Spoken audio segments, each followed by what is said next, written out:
All right, all right. Welcome back to the Inspired Idiot Show. We have Darian Ray on with us today. How's it going, Darian? It's going well. It's going well. Feeling good. How about you? I'm doing good. Yeah, it's Monday. It's a new week. It's the 1st of December. So, Yes. all the things, I guess. I don't know. Yeah. It's a lot of beginnings right now. And Yeah. end of the And year. end. Yeah, it's the start Yeah. of the end. Oh, I Yeah. love it. That's a good note to start on. So to kind of give you a little bit of context, I wanted to interview you for Inspired Idiots because you are a ghostwriter, you're a content creator, you also run a community called Identity and Income Breakers where you help I'm going to quote you here, you help leaders and creatives build a six-figure business using LinkedIn. So, can you kind of walk me through your business model like I'm a sixth grader? Yeah. Yeah. Yeah. So absolutely. So essentially, I'm not actually, just a slight correction there. I'm not doing ghostwriting anymore. That was a couple years ago when I first kind of got into the space, like the online space. But yeah, so what I do, broad scope, you're a sixth grader, is I help leaders and creatives. So essentially, coaches, writers, anyone in like sort of that vein, make money through LinkedIn and sell their services through LinkedIn and how to market themselves and, get clients. Nice. Okay. So is that mainly around like creating content on LinkedIn or like is there Mhm. kind of a process that you help people follow when it comes to getting seen on LinkedIn? Yeah, yeah. So it's strictly organic. So everything I teach is, organic. I mean, Sales Navigator, I guess, does help for the outreach and things of that nature, but you can do it without it. And it's still, I would consider it technically organic that way, even if you're using Sales Navigator. But yeah, so it's mostly to generate leads is either generally content or outreach. A lot of people sit around and tell you like comments, like spend an hour a day commenting. I think it's BS, to be honest. The highest leverage things you could be doing is creating really targeted content towards who you help and then also doing outreach. And outreach, by the way, does not mean connecting and pitching. It just means starting conversations with people because everyone's got some objections about the connecting and pitching stuff, but there's more strategic ways to do that. Oh yeah, we could probably go on a whole big sign tangent conversation about the difference between having a genuine conversation with somebody Yeah. you want to connect with and then just going straight up for the pitch, which is what I see a lot of on LinkedIn. There's so many people on there now with side hustles and building online businesses, so it's a lot of that I found. And that's actually one of the things I wanted to ask you about because I have a bit of mixed feelings about LinkedIn. So I'm curious what brought you to kind of focus your services on LinkedIn. Yeah. So when I got started, okay, so just a little backstory, a little context. So I guess now it would be just over 4 years ago, I kind of started learning about copywriting. I was still in school. So I was going to school for audio engineering. So I'm a musician. I love music and audio and all that. That's fun stuff. So I kind of learned about copywriting then. And when I did that, I kind of went deep down the rabbit hole. I don't know how you are, but most entrepreneurs are like this. I'm fairly obsessive about things. Like when I like something, I'm just like when I was young, it was like fitness and sports and then whatever, right? So I went all in and started copywriting, ghostwriting, all that kind of stuff. And I joined this ghostwriting cohort led by Taylor Simmons. Shout out to Taylor. And it was all for Twitter. At the time, it was actually called Twitter. So I was on Twitter, I was kind of like, I didn't like something about it. I think it was just that everyone was, it's going to make me sound so old if I say immature, but I felt like it was a lot of like 17, 18-year olds who were just like, yeah, you get where I'm going with that. And so I kind of heard about LinkedIn and I wanted to just check it out. And it wasn't as corporate as everyone made it sound like it was. Like, it was a lot of people who were just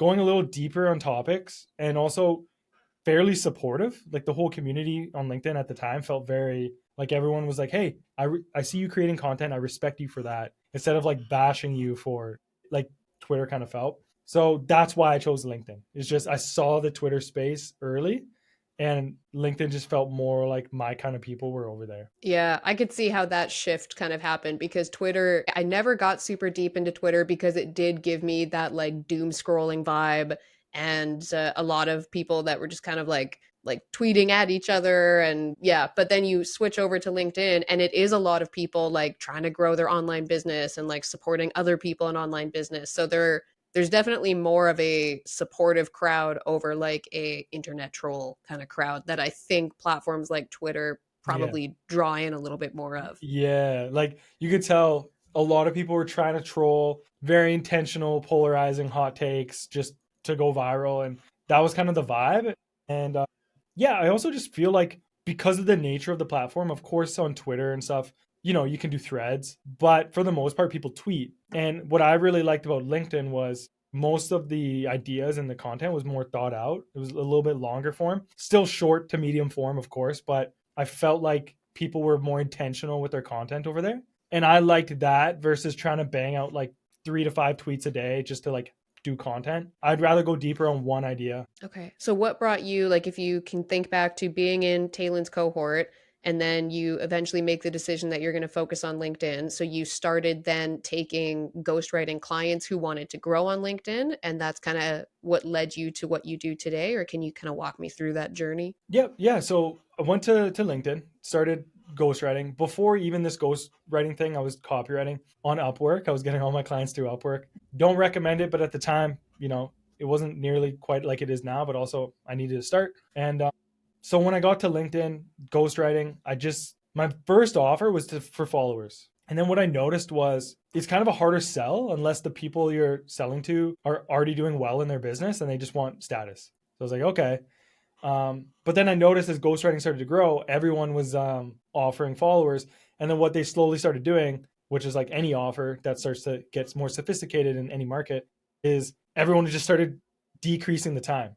So first, like it used to be, oh, I'll get you 1,000 followers in like 60 days or 90 days. It's like, cool. I'll get you 1,000 followers in 30 days. And then, it just got so unrealistic. I'm like, I'm not playing that game. And so working with clients, I noticed that really truthfully what most of them actually wanted was leads and to grow their business. So that's when I started like, okay, let me go deep in like lead generation and understanding what type of content generates leads and clients, what type of like outreach and funnels do you have to do and all this stuff. So that was like my main transition away from I'm just a writer to I'm actually going to like help you build funnels and understanding lead generation and building a business, like an actual business. Yeah, I agree. And that was one of my kind of friction points with just doing content creation work is like if you're really, really interested in that topic that that person makes content about, it can be fulfilling in that way. Yeah. But I always have just found in any of the clients that I worked with, I'm a very big believer that most people really just care about like, is this service actually growing my business? So if you can't eventually show somebody how all this content is actually leading to their business growth, to me, that's just a means to an end. Like eventually, yes, they could love the content, but if all you're getting them month after month is just impressions, it's a matter of time before that person lets go of that service. That's kind of how I have always viewed it. So I like talking to people who did ghostwriting offers and wanted to go a little bit deeper with it than just getting you likes. Yeah, totally. Did you find that like what did you find that the average sort of LTV was on one of those clients for you when you were doing that? Well, any clients that I've worked with in like an agency setting have generally been more so like lead generation clients. I have one Mm, main client that I work with now who we do all of his content for, and he runs a really large coaching business, and we do his content across all the social platforms, all email, and we're always working on like better tracking things to see like, yes, how is the content doing like impression and engagement wise, but also like how many opt-ins are we driving, yeah. how many people are actually booking a call, like Yeah. where is the drop off point in that funnel. And I think that's the kind of stuff that if you really want to see that your content is making a big difference to somebody's business, you have to get very like nitty gritty with it in terms of Yeah. looking at all those numbers. So it really kind of for me, it really maxes out like how many clients I can really invest in that way, because it's a lot of like tracking and things that I Yeah. think a lot of people don't maybe do with their content offers. Yeah. You're like tracking the right metrics, right? But also too, the cool thing about that is you can charge higher prices and now you need fewer clients and you can just do better for your clients, right? Instead of Mhm. trying to get a bunch of clients and do like okay, you can get actually less clients for more and do better and get them better results. Yeah. Yeah, So, exactly. so So yeah. what kind of led to you pivoting from doing more of the ghostwriting work and helping people grow their LinkedIn to the shift that you've kind of made now away from ghostwriting? Yeah, I just fell in love with it, man. Like I just started like it wasn't anything specific, There wasn't like this aha moment. It was really just I started looking at funnels and how lead magnets and email started to work. And then I started my own list and stuff. And then I started looking at things like, okay, how many potential qualified leads engaged with this piece of content? Okay. Then messaging them, like how do we message them? Not to like sell them, but to even see if this is something they need or want. and then like figuring that out, and then figuring out, okay, how do I get them on a call without rushing it, but also making the conversation go too long where now we're just friends. So it's like I started to really get more granular and detailed with the very specifics of getting clients, right? Versus I'm just going to study viral hooks, which once again, I'm not even saying that that's bad or that's wrong, but just like some people love that and they're great at it. But for me, I really loved it was just a stepping stone for me to start to see, oh, there's so much more to like business than because I was so new. And I feel like ghostwriting or like copywriting is such an entry level off like offer a business model to get into the online space. And so I just wanted to go deeper. And as I grew as an entrepreneur and started studying and became more curious, because that's one of the reasons I love how curious you are. And the reason I want to get on this is because I'm so curious. Like when I was a kid, my mom had to tell me to like stop asking her questions. You know what I mean? And so I just went down the hole, and then I just loved it. Nice, nice. Okay. So, man, I feel like I have multiple questions to this. So let's kind of shift to the group that you started. You called it Identity and Income Breakers, and I noticed in some of your kind of materials for that group, you talk about helping or you talk about your own story that you were stuck at 10K a month for a while in your business, and the kind of shift that happened for you was very like mindset focused. Can you talk to me a little bit about that? Like, was Yeah. that kind of around the phase of letting go of the ghostwriting work, or what did that look like? Actually, the ghostwriting I let go of before that. I was at about 5 to 7K a month when I was doing the writing. And then at that point, I kind of just, I didn't fully just A to B, launched my consulting business sort of as like a side. And I was getting people in for a package of 4 calls and putting together like a mini program. I just started that on the side, working for free. So I didn't like it was a smooth transition, I guess. So I was stuck at like the 10K with my consulting business for a while. And yeah, I don't know, just I love talking about this by the way. Identity and mindset stuff is like easily my favorite stuff. So yeah, there was a lot of stuff that I had to obviously deprogram from like my childhood. I did not grow up wealthy. Single mom, I have 2 brothers, so 3 boys. And, I'm used to like wearing my brother's hand me downs and stuff like growing up, right? So coming into the online business space, even just being able to charge, like ask someone for 4K, 5K for a program there was so much resistance internally for me, mostly obviously in my mind. And also just seeing myself as somebody who, was valuable to the market and could charge premium prices and was capable of delivering on the promise to my program, like stuff like that. Because I find like 0 to 10K, it's like, of course, if you're brand new, there's so much skills you have to learn. Like you have to learn sales, writing, like all these things, right? But if you're making 10K a month with your business, like you're not a friggin' absolute newbie, like a beginner, right? You're doing okay. You know some things. So going to 20K is really essentially doing like more of the things that are working, and then also like creating leverage and stuff. And we can get into that later if you want. But to be able to do more means you have to like fundamentally get better as like you, because typically around that point you have to start delegating, right? So I hired a VA and EA, and now all of a sudden I'm a leader. So this person's looking to me like they're making money for me, and they're looking for guidance and all these things. So I had to step into like that leadership role. And so it was all like self stuff. Nothing in my business fundamentally changed. Like I'm still writing content on LinkedIn. My funnel's essentially the same, but now it's like, how do we get more leads? Oh, okay, I have to do more. How do I do more? Well, I have to make sure I go to bed on time, so I'm well rested and I'm focused. I need to make sure that I'm delivering for people. Like, you know what I mean? So it was like the me thing. I got to eat better. I got to like things like that. So Interesting. Yeah. And the reason that I wanted to talk to you about this is because the more people that I have had conversations with who have kind of broke through that 10K a month ceiling, because I do think for a lot of people, 10K a month is a very, very common first goal or like of course. early stages goal. And then I think a lot of people find that as their business continues growing from there, it's your kind of mindset shifts, the problems that you're dealing with shift. And it Mhm. seems like this is something that I keep hearing from people, is that there is kind of like an upper limit problem almost around that 20K mark, where people kind of self-sabotage in their own ways, and they feel like, oh, I got so stuck there, and then I realized that it was my mindset kind of holding me back. And the whole topic of like identity and mindset, I think some people like you and I, we love talking about it, and it's Yeah. such a deep topic. But I think there are a lot of people, especially in the business world, that kind of think that that stuff is over talked about. Like there's so many different types of coaches and stuff today that are like mindset coaches. And some people think like yeah, it's nice to have, but it doesn't actually move the needle in your business. But it sounds like that has kind of become like a core part of your messaging, is that it does drastically move the needle in your business. Yeah, I think it's honestly, I think it's the most important. Like easily. I mean, I could probably argue it all day. Of course, I could argue both sides as well. I do understand that, of course, without proper strategy and, marketing principles and stuff, you could sit and like, see, when I talk about identity work and mindset stuff, I'm not talking about like meditating all day and stuff like that, right? I'm talking about like fundamentally seeing yourself as that next version of you is essentially what I'm talking about, right? And because the thing is like you said, the problems change, but I think it's easier than most people think to get to 10K a month nowadays if you have Wi-Fi and you have like, you just do something that's working. Like ghostwriting, it works. Consulting, coaching works. Like, you know what I mean? Just if you choose something that's working or proven to work, you have Wi-Fi and you're like somewhat able to work like 4 hours a day, you can do it. But going to that next level, you can't just do those same things. And you hear that a lot too, right? Oh, what got you here won't get you there. But to be more specific, like what I mean is like people are starting to like rely on me, right? So like my assistant relies on me. People pay me a lot of money for my one-to-one.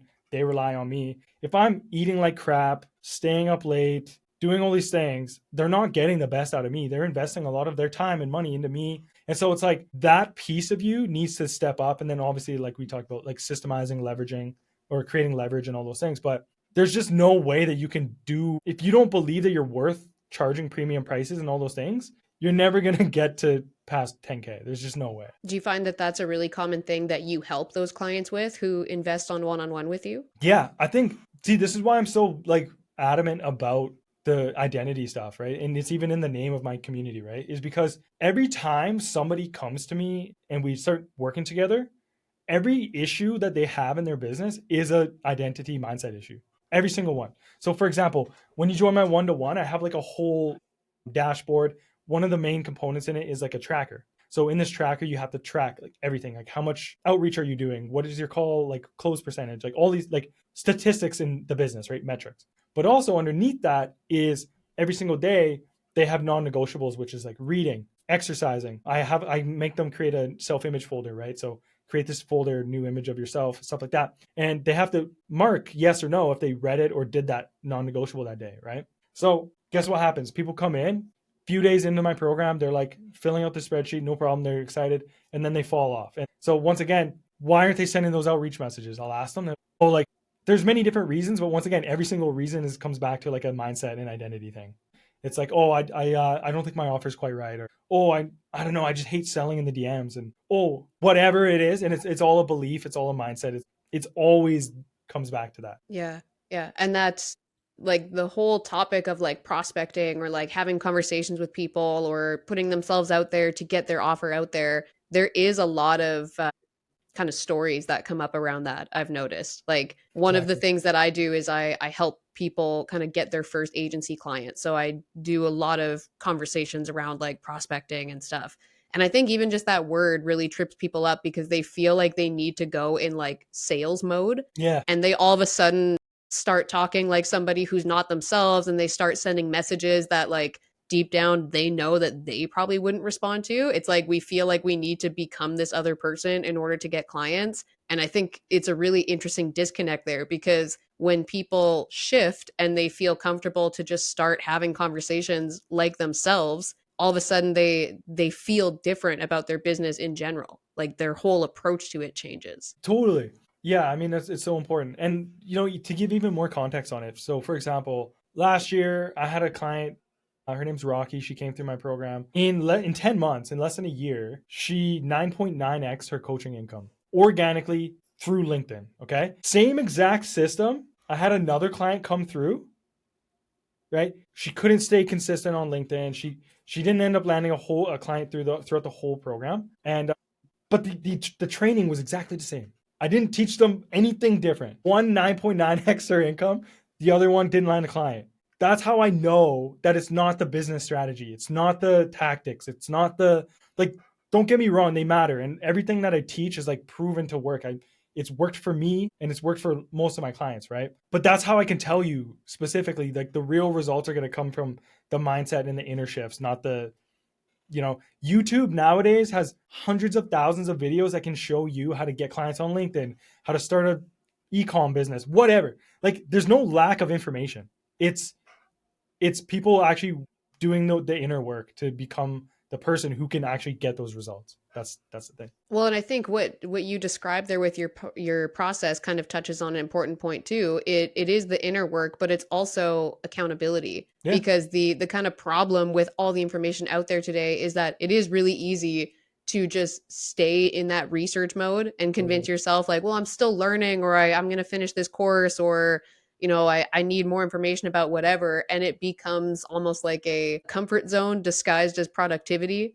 And I think people, what I've noticed is people do hit that a lot when they're in that like 10 to 20K a month mark, because they're doing something, like they're making money, but Mm. they're probably at a point that I think you actually described this in the about page of your group, that their business feels heavy. They feel like they're kind of burning out, and they're realizing, I don't think I actually want to make more money if I'm doing it like this. Exactly. Yeah, Yeah. exactly. Because sometimes most people, if they don't know themselves, if they have no sense of identity, they create a business they don't even like.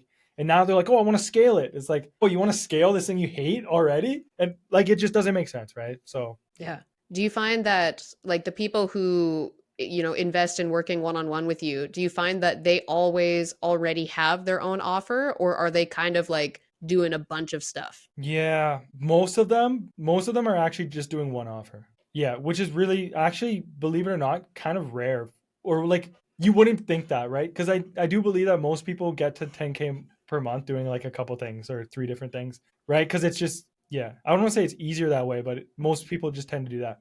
But yeah, most of the going off like my last 10 clients or so, I think they all just had their one offer and then we just kind of revamped it and stuff like that. But yeah, that's a good question because it is true. Like most people do hit that milestone doing multiple things. Yeah. And I think it's something that I've noticed in business. It's something that I've gone through in my own business, but I think I've only started realizing that it's a pattern that I see often, is that people like in that first 10K phase, we go from being an employee and having like a boss who dictates our time to being an entrepreneur with a bunch of clients. And now those clients dictate our time. And Yeah. I think people get really caught up in the like, well, it's working, I'm making money, and they kind of just like keep grinding, but they ultimately become an employee essentially, in Yeah. that like they're doing a bunch of stuff. They don't really have a clear offer of their own. They're kind of like, yeah, I do a range of services for a range of people. And so when you talk about like making an offer, a lot of people in that position are like, well, I actually don't think I have an offer. I'm just kind Yeah. of working. Yeah. That's a good point. How was it for you? Like, because you started ghostwriting, right? That's how you came into the space. Is that correct? Yeah, so I kind of got my start in online business doing like social media marketing. So Mm. ghostwriting and like copywriting is just inherently a part of that. But I Yeah. learned like lead generation and email marketing and reputation management, mainly around like helping local businesses. So things like plumbers and dentists and stuff, and business Mm. owners that don't generally think about like simple digital marketing things that they could be doing for themselves. So that was kind of how I got started in online business, and then that got me connected with people who like ran online business programs, and I learned like how to tell stories about those programs, and basically kind of how to use marketing to do content creation. Nice. And that is essentially like what happened in my business, is that we just kind of kept taking on clients and got pretty busy with some of those clients, and basically just like stayed in that phase for a long time, and kind of got to that point that we were describing, where you're like, well, I do want to grow my business, but I don't think I want to grow it doing more of what I've been doing. So that was something about your group that you described in the about page that I really resonated with, was like when your business is working, but it also feels like it's kind of weighing you down, and you realize like, I need to fundamentally shift something if I want to get to that next level. Yeah. Yeah. Yeah. I mean, the writing the copy for the about page was so easy because I was just like writing to me because that Mhm. was an obstacle I had to overcome, right? And I felt those things. What like for you, what was the biggest thing for you if you could name like maybe one thing that helped you kind of break through that? What was it? Was it a tactic or was it like a mental thing or No, I think it was just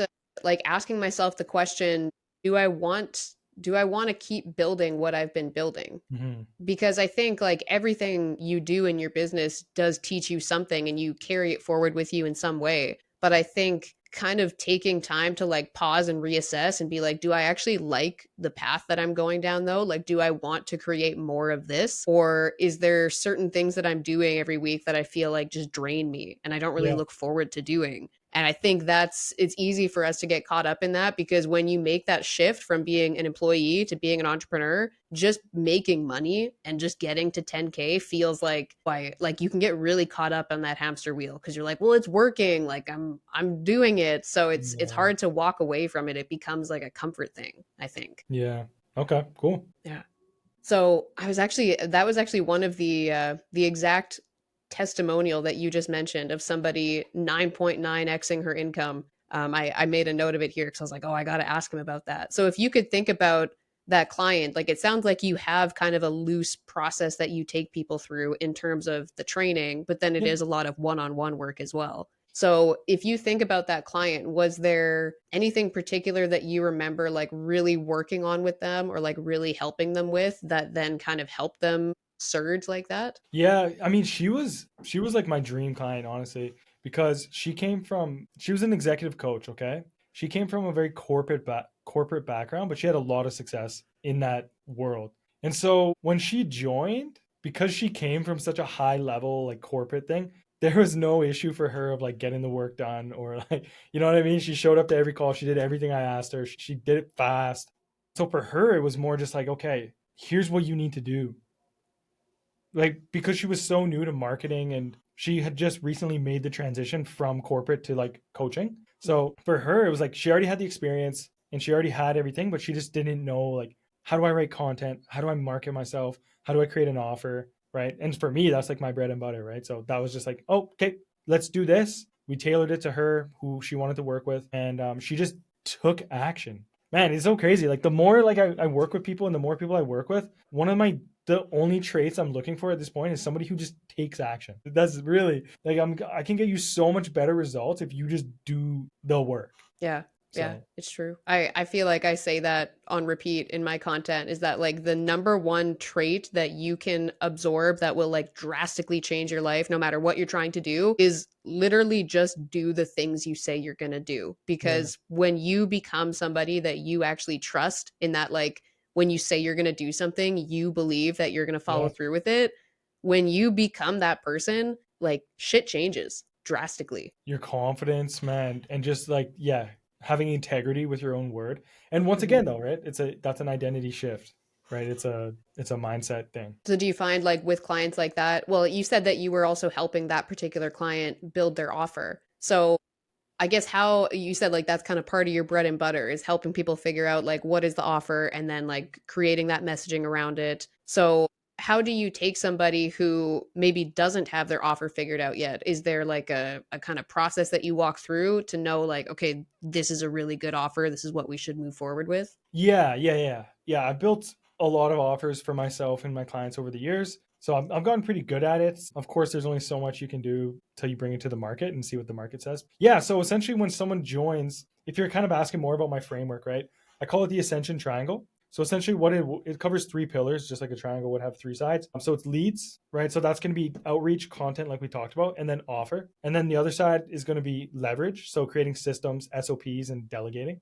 And then identity is the base of the triangle, right? And that's going to be, transitioning into that person that you were just talking about, who can become that person who can make 20K or six figures and scale their business and do it in a way that it feels light, aligned, and free, right? But to answer your question about the offer thing, it's kind of interesting right now because depending on when somebody watches this recording, right now for people who join my one-to-one, like I do have some urgency with the bonuses. So if people join my program in 48 hours, I do their offer for them, or I'll like redo it for them. And then of course we'll get on a call and go over it and stuff like that. But if they don't join within that, but they still do join my program, I just have a whole training on like step by step, start to bottom, like here's how to build a killer offer. But also if you already have an offer, just like look at what are you missing from this, right? There might be one or two things that like your offer doesn't have, or you could improve on your offer. So it's not always, like we kind of said, if they're making 10K a month and they're already doing okay. Like, of course, if your offers, you're making 10K a month, that means your offer's not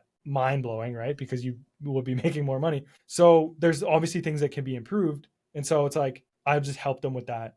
But we just go through my ascension triangle. Interesting. Okay, that's cool. But it sounds like a lot of the people who you work with kind of have some idea of like what they're drawn to or what they want to do. They might just not understand like how to package it. Is that, would you say that that's accurate? Fairly. I mean, I don't work with beginners Mm. really. I work with more like intermediate people. So people who are anywhere from 8 to 12K stuck. So they kind of already know what they wanting to do. Just they don't know how to get to that next level. Their offer, kind of like we said, is kind of average. Like it sells, but it's not like selling itself kind of thing. And those are the people I work with. So yeah, they do have direction and they already have results, but they just don't know how to get past that. Yeah, yeah. And I mean the reason that that interests me is because like I said, I've noticed this probably in the last like few months, like how common it is for people to not be in the beginner stage in that like they haven't made money yet. Like a lot of people will have been making consistent money, but like I said, they're scattered. They're doing a bunch of things. They don't actually have a clear offer. They kind of just take on clients doing a bunch of different things. So it's, I think it's an interesting kind of niche within a niche is to like almost help people who, yes, they're established in business in that they close sales and they get clients and they're doing the thing, but they're just all fucking over the place Yeah. and they don't actually have like one clear offer, one clear funnel. So yeah, it's, I think it's kind of a weird like intermittent place in business that people don't really think about until they're in it. You know what I mean? Yeah, yeah, yeah. It's an interesting part of the. It's an interesting pocket for sure. Yeah. Yeah, that's cool. So I guess like for you, like one of the things I wanted to go back to, and I know you said you really like talking about it, is this concept of like identity and mindset and using and kind of using that as a way to help grow your business in a way that actually feels aligned. So can you talk to me a little bit about like what made you so interested in those topics of identity and mindset? Because I feel like for me, for probably like the first couple of years in my business, I really tried to adopt a like fuck your feelings, stick to the plan, Mm. Hermosi kind of mentality. And maybe it was a phase that I needed to go through, but I really didn't feel like that mindset worked for me. So, what brought you to really being drawn to those topics of identity and mindset? Yeah, yeah, and Hormozi's interesting too because I feel like he actually does talk about a lot of like mindset and identity stuff, but he just does it in an indirect way. But yeah, so okay, so me growing up, I was very much into athletics. So I started breakdancing when I was about 10, and that was like the first time I did anything that like I fell in love with anything that was sort of like athletic. And then I got into heavily into basketball throughout like high school and all that stuff, right? And those sort of disciplines, I guess you could call them practices, whatever, are very skill based and very like attention to detail type of sports. Mm. So at a young age I kind of learned, crap, like if I want to get better at this, because I mean there's like a lot of stories I could talk about with basketball too. Like there was like other players who were ranked higher than me in the city, and like it pissed me off. Like I couldn't sleep. I'm like, no, I'm the best in the city. Like I truly believe that, but I had to like work for it, and like wake up at 5 a.m. and go train. And I wanted to prove myself. So all of these things were kind of like ingrained in me just through, like, I guess you could say competition, right? But there was always some sort of external competition. So when I got into business, of course, like it's a different thing because you're kind of battling with yourself or the market, I guess. But in my 20s, I went through some low points. So I started drinking a lot when I was about 22, 23, after I had a really bad breakup with a girl. And it kind of started very innocently, like I was just kind of like getting off work and just drinking, with my brother or my friends. But then I started to notice over time, like I was drinking every day and it kind of became like an issue. And then there was a day, one faithful night, I had an accident where I ended up losing my right eye. You can actually still see the scar here. It's a long story, but essentially, I did something stupid, tried to climb a fence when I was drunk, fell off of it, slit my eye in half. So I had to have my eye removed. And so now I have a fake eye. And so, like, these moments were like the biggest part of my arc, I guess you could call it, my story arc. Because that was when I realized, holy shit, like, I don't like who I am. I don't like what I've created for myself. But I also there was beauty in it because I knew that if I created it, I could change it. And so I kind of rebuilt myself from like ground zero, right, in my mid 20s. And it was funny, like when I was a kid, I thought by the time I was like 28, I was going to be married with kids and stuff like that. And so here I am, like getting close to 28 and having none of that, no career or anything. And so that was like when I was like, okay, I need to change me and like who I am and my habits I built, my mindset, my beliefs, all that. Yeah. And starting from zero like that after like such a incident of losing a part of your body, one of your senses, and then struggling with the alcohol was like, I really had to change everything. And I learned how powerful we actually truly are when we're faced with adversity. And then that's why I kind of teach it now, because I know all these people who can't fill out a friggin' spreadsheet to track their business numbers. I'm like, no, no, no, that's like not a skill problem. That is a you problem. And it can be fixed. Yeah.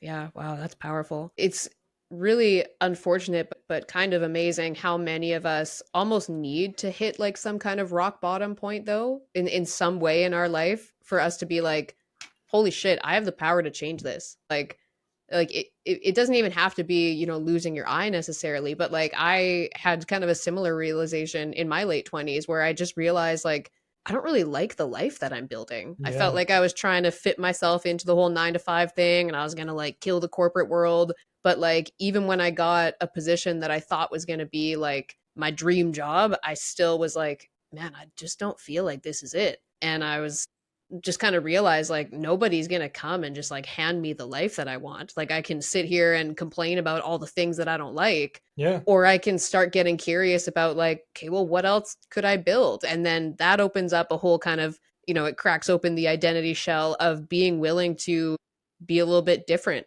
than the people you see around you and being willing to feel like you're like honestly delusional sometimes. You have to be delusional. Yeah, that's crazy. So for you, when you made that discovery, was it like a, did you have a friend who was doing online stuff, or did you just see people on YouTube doing, like, what was the thing for you that was like, oh, I could actually maybe do that? Well, my now husband had been doing online business for years before, and we've been friends for a really long time before we ever started dating. And he was always kind of trying to encourage me to like put my writing out there more because he's like, you're a really good writer. Or he'd be like giving me content ideas. And he was always trying to nudge me in the Yeah, entrepreneurial direction. gotcha. And then we started dating in our late 20s. And then during the pandemic, the company that I worked for went under and they basically like fired all employees at once. And they're like, yeah, we're bankrupt. And that was the second time in like a year and a half that I had lost my job due to circumstances just outside of my control. Yeah. And I was like, I feel like I'm just done like putting my future in somebody else's hands.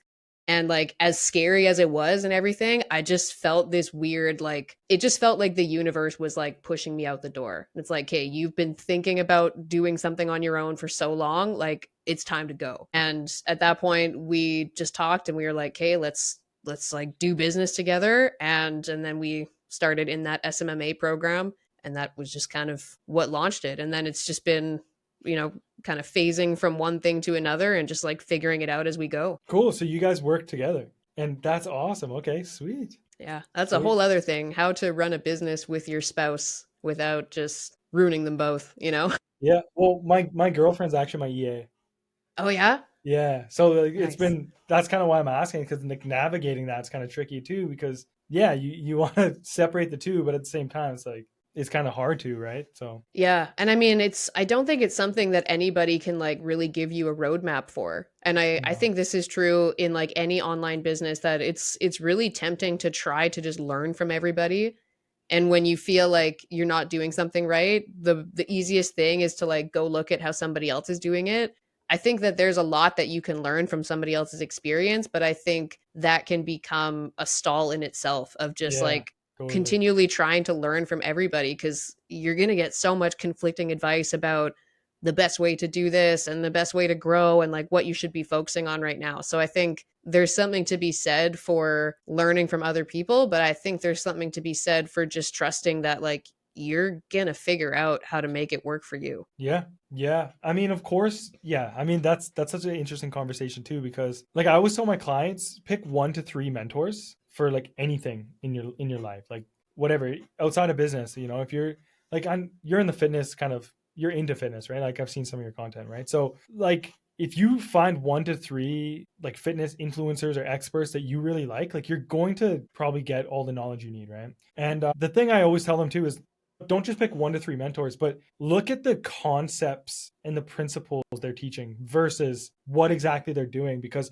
even in my program, right? Like, you've seen my copy. I never call it a proven system, a proven program, because yeah, like there's a bunch of different ways to get to 10K per month or 20K or 100, whatever, right? But what I do teach is like the fundamentals and the principles of the thing. So even when I'm teaching people how to do offers, right? It's not just like because you were in my offer workshop, right? It's not just like, hey, you have to do this. It's like, here's why. Here's why you need to do this, and here's what this is going to do. So if ever you lose this training, I need a bonus because it'll help increase urgency and like whatever, right? Like, there's the reasons and the fundamentals. So just wanted to add that because I think it's important when you're looking at someone who's done something that you want to do. Yeah, their roadmap might not be like, you don't have to copy like everything they did, but look at the principles and the fundamentals of like what they did.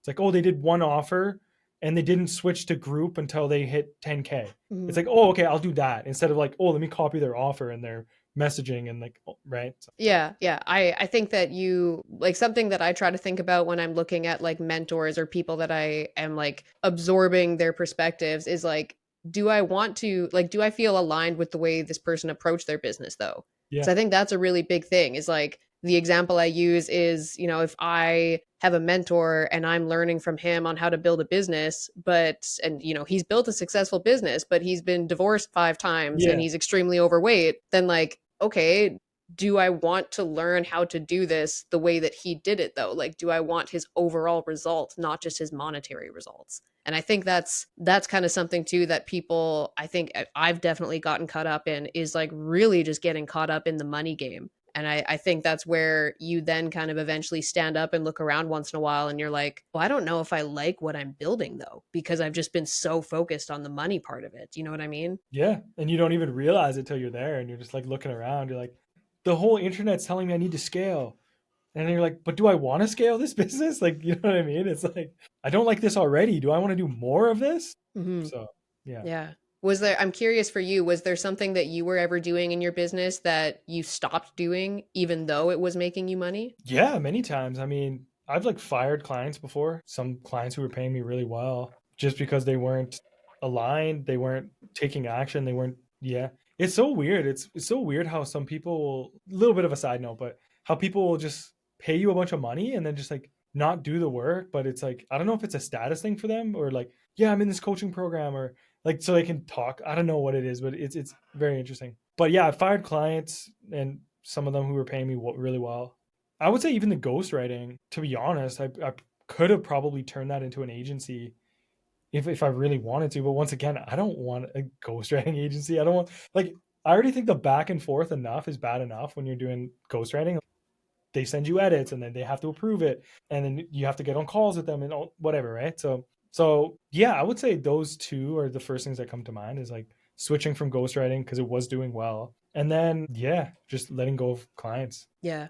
Yeah. How about you? I had the same thought about ghostwriting actually. What you just explained was like I got to a point where I realized like I don't know that I actually want to take on more ghostwriting clients though. I don't know that I want to build a ghostwriting agency. And I had the opportunity to join a big ghostwriting cohort and I was like, I'm sure that I can learn a lot from this, 100%. I don't doubt that it's valuable, but it just didn't feel like the step for me because I was like, I don't know that I want to continue ghostwriting. And that's actually something it would be cool to get your perspective on because I've noticed kind of a similar path with people who build ghostwriting businesses is that a lot of people eventually get to a point where they kind of want to shift out of always speaking in somebody else's voice. Yeah. Like they eventually get to a point where they're like, I kind of want to build my own thing or do like a bit more deeper work. So is that something that like did you ever feel that with ghostwriting that you just were like, Huge. I don't know if I want to keep writing other people's content? Huge. And the thing is too, is it's tough because it's client work. So you want to prioritize it, but then it's kind of draining after you write a lot and then you have to write your own content and now you don't feel inspired for your own. So I'm like, man, I'm not even building my own thing. I'm building someone else's thing. And yeah, coupled with all the back and forth and I think another thing too is it's very much, I think it's under talked about, at least from my perspective, of how hard it is to actually capture somebody's voice.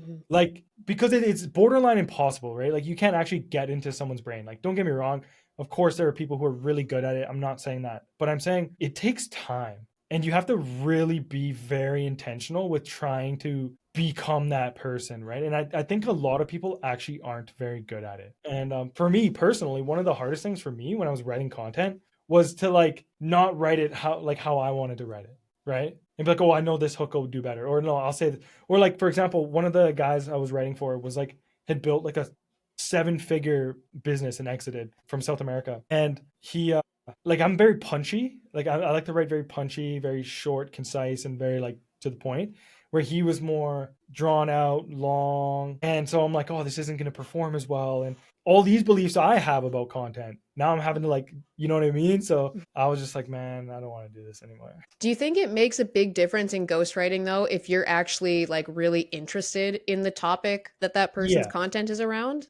Oh yeah. I think it makes a big Yeah. difference. Huge difference. And then yeah, so care about the topic. And then also you have to be genuinely invested in that person you're writing for. Like I said, I mean, I could say it again. It's way harder than people think it is to actually accurately capture someone's voice. And anyone who says they can do it in a month or something is like lying. Yeah. There's just no way. Yeah. The Yeah. the client that I have been working with for a couple years, like I said, we write all his content, and it's because we've had a almost 3-year relationship with him where Yeah. we've watched hours upon hours of his long form content, and we know about his family, and we know his political views and his life values. And like I really do think that that's the big difference between getting a ghostwriter who's really invested in your voice versus getting a social media manager. It's a Yeah. huge difference in just like how invested they are in your story. Yeah, and then you start to run into capacity issues, right? And that's kind of one of the things. It's like, well, if you're that invested into one client as a ghostwriter, how many clients can you take on to actually do that well for? Hmm. So, Yeah. And I yeah. think if you really want to be like really interested and invested in your work, it's hard to take on clients that you're not invested in that way, because then it feels like, for me at least, like taking on a client that I can't like dive really deep into their world and get like obsessed with it, it just feels like, oh, this is just a time consuming client then. Like if we're not invested in the long term and how we're going to use content to grow the business, then like this to me just kind of feels like a bit of like a time waster. But I don't know if you resonate with that. Yeah, of course. I mean, yeah, nothing worse than having a client for like 1, 2 months and then nothing really gets done for either of you. And Hmm. yeah, it's just a time waster. Yeah, yeah, Yeah. 100%. So I noticed there, like you got a pretty cool setup behind you. And when we got on the call, you were saying that you've been slowly accumulating materials to have a good YouTube setup. So is that a shift that you're making in your business now of doing more YouTube content? Yeah, it's actually going to be a big shift. I think it's going to be, I don't know if like it's going to be my 1A or my 1B, but it's going to be heavily prioritized with LinkedIn. I'm not on any other platforms. I am actually just started repurposing to Instagram, like my LinkedIn stuff. Yeah, YouTube's going to be, yeah, I'm going to go all in on YouTube. And I think too, for me, I was kind of reverse engineering a lot of programs that I've joined and people I've learned from. And I was watching their YouTube for at least a few months before I joined their program. Just the amount of trust that's built, seeing them, hearing their voice, all those things, the watch time. So yeah, that's going to be a big lever for me going into 2026. Nice. Was that kind of the driver for wanting to get on YouTube, was realizing that the people who you invested in consumed a lot of their YouTube content, and so you realized like I should be on YouTube then for that reason. Yeah, I mean, I'd be lying if that wasn't a big part of it. But another thing too for me is I actually feel like I'm very good at teaching like live. So a lot of my content's not going to be super polished, overly edited. It's going to be like, I even just did a YouTube video a few days ago that was me just teaching on a whiteboard, and I got so much like positive feedback from that because it was just raw and real, right? And Mhm. so yeah, I think yes, the part about building trust and people seeing me, hear my voice, whatever, but also I think it's just a preferred style for me to teach and to educate live and through video versus just perfectly calculated, well thought out posts, right? Mhm. Yeah, I get that. That's very much the approach that I take to YouTube as well. Because when I upload these interviews, they're not edited. Like I might cut out the dead spaces, but like I've thought about that. I'm like, do I want to build a system that's dependent on like really heavy editing, or do I want to just put it out there raw, let people see how it is and the questions I ask, and over time I'll just get better at asking better questions Yeah. and kind of managing the interview. But I appreciate that style of like just raw teaching, because I think there is kind of a pressure today with content to make everything like, you know, you got to have the right b-roll and background music and it's got to look polished. But I think if you put out really good content that people actually can take something from, and it's valuable in that like you're kind of letting them like peer behind the curtain a little bit. I think Mhm. vulnerability is a big part of what makes good business content. I think if you put out really good content, then it's going to work whether it's heavily edited or not. Yeah, yeah, and I think it's another thing too is like what type of content do you consume? Because like I don't know, maybe I kind of learned this because I make music too, but the type of music that I try to create is music that I would like to listen to. Like it's that's what I'm trying to do. I'm just trying to attract more people like me, right? Yeah. So with my content, the type of content I consume, I do not care how edited your YouTube video is. Like I most of the time I just the thing I care most about is audio, to be honest. Mhm. Can I hear you clearly? Might be because I'm an audio engineer, but I don't know. But so yeah, I think my guess is if you are doing that and creating that type, you probably consume more of that type, I would imagine. I could be wrong, but yeah, I just that's a big thing for me too, right? Is would I want to watch this? Like, is this something I would actually enjoy? Mhm. Everything else is it's cool. Now, I did have to balance my with myself honestly. Like I had to look at myself honestly and say, am I just doing this because I'm lazy? Like, am I trying to be lazy with my content? You know, Mhm. because I didn't want to just like not edit it or not make it more polished because just it's easier. That's why I started to reverse engineer. Like, okay, who do I buy from? What do I consume? And like, you know, a lot of it is unedited, riffing on like a core idea. Gotcha. One of the questions that I always like to ask people is, what is something that you're working on in your life or your business right now that kind of scares you? Would you say that making this shift to doing YouTube content is scary for you in some way? Yeah, I'd say there's some fear there for sure. Yeah. Yeah. And the fear is like, it's not fear of failing because I've already started, like, you know, to even be successful on LinkedIn, you have to start by failing and creating content with 0 likes and like all that stuff. Right. So I've already done that. So I know what that's like. I'd say the fear is more of not seeing a return on investment. Yeah. So I know I'll get better.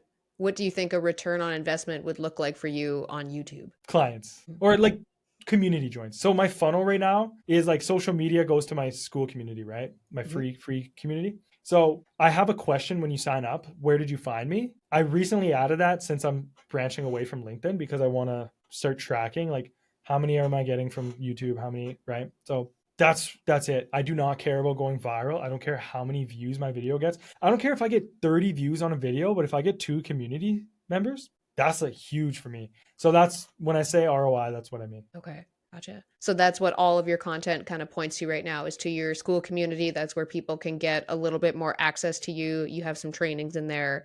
And then from there, there's a bit more of an opportunity for you to kind of build a bit of a relationship with them and maybe eventually work with them in more of a one-on-one capacity. Yeah. So my last 5 clients I've signed have all been through my community. Nice. Just if that says anything about how powerful it is, because the nurturing that it does and the familiarity, and it's easily the best lead magnet I've ever had. Nice. I'll probably always just have a free community. Maybe I'll like have a paid community that's like a paid thing. It's on its, but it would Mhm. be separate. But yeah. And you also have a newsletter that you send out. So is that something that's tied to your community, or how do you decide, like, how do people end up on your newsletter versus how do they end up in your school community? Yeah, so it's kind of like tagged, right? So when you join my school community, I do have a Zap that puts you into my email list. Mhm. But I also do have a lot of people before I even had my community who are just on my email list, right? I had like a 900 and something. So those people I am trying to get into my community, but a lot of people who are on my list now are like already in the community. So Mhm. I just have to do it by tag. Yeah, Yeah. that's, I don't know if it's like a visual thing for me, but when I'm like learning about people's business models, I like to kind of see like what is like the flow here? Like what's the sequence? Is it like content to email to group? Because I think that's like a really simple way to think about it, and to kind of simplify like what you're doing is like what are the different things leading to? And when Yeah. I've kind of like almost done little audits in my business where I'm like, okay, what am I giving my time to right now? I'll like I said, we have giant whiteboards, and I'll just Yeah, like dump out like what is everything that I'm working on right now, and what of those things is not like feeding the next thing or kind of feeding the bigger goal. You know what I mean? totally. Yeah, yeah. And simplification too. When you have it in front of you, you can be like, oh, that's, I don't even need that. Or and why am I putting my energy in like comments on LinkedIn? I don't Yeah. care what any of the big creators who have a VA doing their comments for them tell you to comment for 2 hours a day. I don't care. Yeah. That is not where all my time is going to be going. So yeah, you can like see it. But yeah, my funnel really is literally just content or DM to school. Like so simple. Just everything to Yeah. school. Yeah, simple path. Yeah, that was actually like probably the biggest thing that I felt a lot of friction with around LinkedIn, because I there was a period where I was like really focusing on LinkedIn, and there was a lot of emphasis on engagement. They were like, what, the people you engage with is more important than what you post, and you should be aiming for at least like 20 to 30 comments a day. And then I kind of tried to hold myself accountable to that for a while, but number one, it felt super inauthentic on my part, and it also felt like a lot of the engagement I was doing with other people felt very transactional almost, because you can tell like other people were trying to like gamify the system like that. They're like, I got to Mhm. get a certain amount of comments in a day. And for me, it felt super inauthentic. It felt like very transactional. I've definitely made some connections with people on LinkedIn, like Yeah. yourself, where I'm very happy to have crossed paths with them. But for the most part, it just felt like, well, everybody's just going for numbers. It's not a lot of like authentic, well thought out comments. It's a lot of people just trying to get their 30 comments in. So I Yeah. really didn't like that about it. Yeah, and I love that you identified that and you just stuck with how you felt and you didn't say, "Oh, no, the biggest creator is telling me I need to do this." Right? Yeah. Yeah, exactly. But I Yeah. think it goes back to what you were saying before of like entrepreneurship kind of demands like ultimate self-honesty, because you have to be willing to occasionally look at what you're doing, and you will very often probably look at what you're spending your time on and be like, why am I spending so much time on this? I don't even remember anymore. It's happened to me a lot. Yeah, all the time. I Yeah. think it's important to check that, like, if not weekly, bi-weekly. Like, Mhm. what am I doing, like, day in and day out, and really audit that shit? Because, man, it's so easy to just get veer off a little bit. Yeah. Do you have any kind of like methods or systems that you found really work for you in like kind of making sure that you're focusing on the Yeah. main focuses and not getting distracted by all the other shit? Yeah, I do. Have you read the book Traction? I actually just got recommended to read it like 2 weeks ago though. No That's way. funny. Okay, Yeah. well, here's your second sign because that book helped me out so much. It is like designed more for like corporate, not I don't say corporate, but like bigger companies. But it definitely still works for me and what I'm doing. And that's like helped me out so much because it gives you not just clarity, but action steps and stuff like that. But I've implemented the EOS is what is called like the EOS system from the book into my business, and it's been good. I'm still like implementing, but yeah, but high level essentially for me it's like where I'm at right now, it's like the only things I'm doing is content, client fulfillment. Those are like my two, that's it. So I'm creating all the content, the YouTube, the LinkedIn, the community assets, courses, all that. And then yeah, just working with the clients, making sure they get success, make sure they're taken care of, all that. Everything else is outsourced. Well, not outsourced, well, my EA, my girlfriend. Right. Yeah. Yeah.